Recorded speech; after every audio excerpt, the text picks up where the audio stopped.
Hi, everybody, and welcome to our session, Using the Peralta Online Equity Rubric to Reflect Upon Course Content. Online learning spaces have a reputation as being courses where information is dumped and students do the heavy lifting regarding sorting through the content to figure out the actual deliverables. Cognitive load theory, which we will discuss, emphasizes general knowledge structures that focus on how to divide information so that students start with manageable outcomes or manageable amounts of information and increase their knowledge as they dive into the deeper content. The framework that we will discuss today allows students to avoid feeling overwhelmed by the amount of information that is often presented in online courses. My name is Dr. Sarah Straub, and I'm an associate professor here in the Department of Education Studies at Stephen F. Austin State University. And I'm Dr. Rachel Jumper. I am an associate professor in human development and family studies.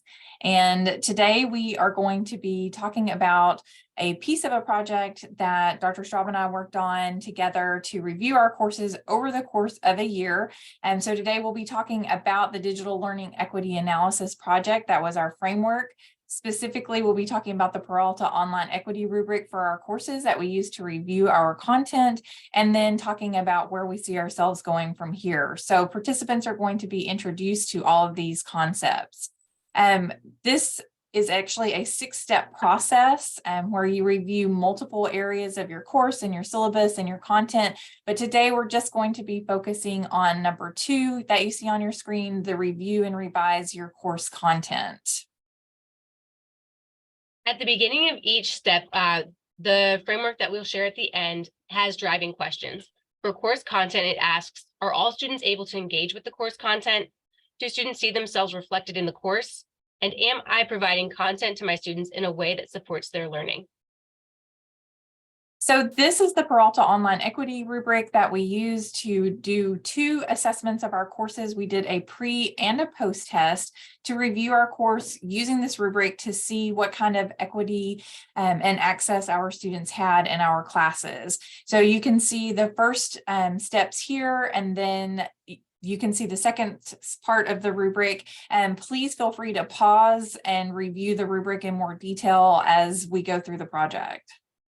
And the only note that I'll add on this is that each time that we come back and refresh ourselves, there's always a new idea that we have for a new way that we can change our classes. So we are not saying that the courses that we did are absolutely perfect, but we're saying that they are enhanced because we constantly go back to this rubric. So to start here, the first step was to ensure that our content is accessible. And one of the things that I did in my course and that our university has been great with helping us with is to develop templates for all of our classes so that our courses are accessible. They make sure that the text is readable and that we use alt text for our images and that our pages have a consistent look to them. One big thing that I have found recently as I get more and more students that are deaf and hard of hearing is that this discussion boards and interactive videos that I really like have been a challenge. So the comment that you see here is from a student of mine that was just really thanking the group that had presented that week because the students have really jumped on board with accessibility and are using transcripts themselves and are adding captions to their own videos. So not only are we as the professors engaging in attempting to be more accessible with our content, but the students are really picking up that message and doing that for their classmates as well. The next suggestion is probably the one that we'll spend a little bit more time talking about in a really short presentation time, but this is where we really use the Peralta Equity Rubric, and the suggestion from our guiding framework said to focus on inclusive content. You'll see in the top right-hand corner, it's a project that we did in my class. It's a Janus figure project. As an early childhood educator, we're constantly looking at what our students are going to be teaching their students.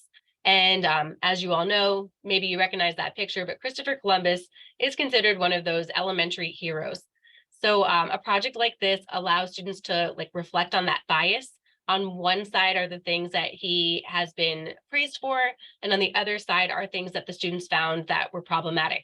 And ultimately, the students are being asked to reflect on whether the heroes truly are our heroes.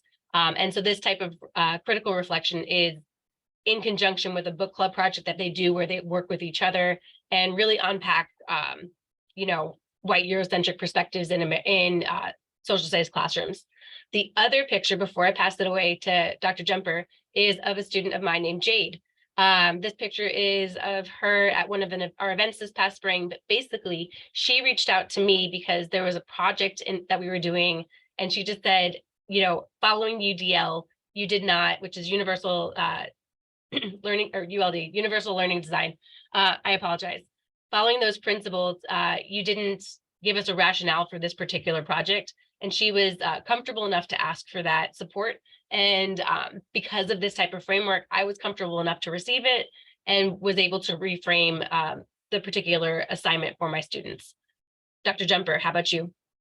So for my class, a lot of what I focused on was making sure that my students had access to technology. I reviewed a graduate course that I teach. And so in that course, they do a lot of research and looking up of articles. And I, in the past, had not given them direct access to some of the resources that we have on campus. And so I made sure that I developed modules in the course that reflected on how could they access that information rather than just assuming that my students knew how to access it. So I went to the library, and as you can see here, this is an image in the bottom right corner of how to use interlibrary loan so that students could access information. So one of our librarians recorded this for us, and then I provide a link directly to the interlibrary loan. So again, just making sure that students aren't having to go and find all that information on their own. There are links within the class for the things that I expect them to do as part of the course.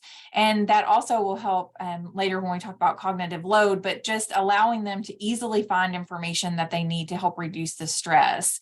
And then in addition, I also realized in my class that I didn't always have them interacting with their peers. So I made sure that I had peers come back and talk to them about some of the topics in the course. So you can see there was a Zoom link where they got together with their peers, and their peers talked to them about their comprehensive exam rather than me telling them from my perspective as a faculty member.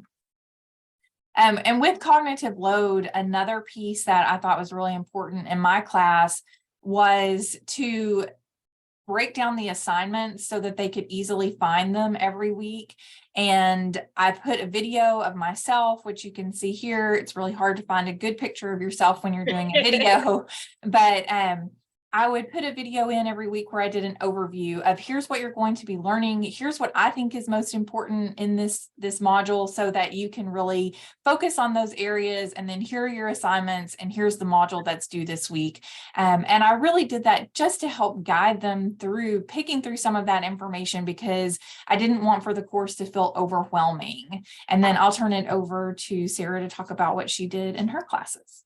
And that was one of the biggest lessons that I learned from Rachel. It might seem something that's really tiny, but having that beginning of the week video of you just going through the assignments, giving your best practices has been a massive success this semester. So if you haven't done that yet, I strongly encourage you. Another aspect of cognitive load theory is making sure that you're accessible for your students. And so I do want to just do a quick plug for Calendly. It allows students to make meetings with me around their schedule. Anytime that I have open in my calendar, they can create virtual links for us to get together. And I think that's great. The other thing that we both did at the beginning of this semester to really just make it more of a community in our classrooms was a beginning of the semester survey where we took important dates and then put them into our own calendars as reminders to reach back out to these students. So this is an example. Amanda and Ashley said that it was their birthday, or they were going out of town to be at a wedding. So it was just a reminder to us to reach out to our students to check in with them. At the end of every step, we also have this action roadmap for what we could do. So do now is identifying a few new activities or resources. Doing next is implementing the Peralta equity rubric, which you saw. You can go back in the video, you can pause. You can also do a Google search and find it to deeply examine and refine your course content. And now later to determine whether there is instructional design support to help you implement a course redesign project. And that's actually what we did. We didn't talk about it today, but Dr. Jumper and I both totally redesigned our courses, and this had a lot to do with the Peralta equity rubric.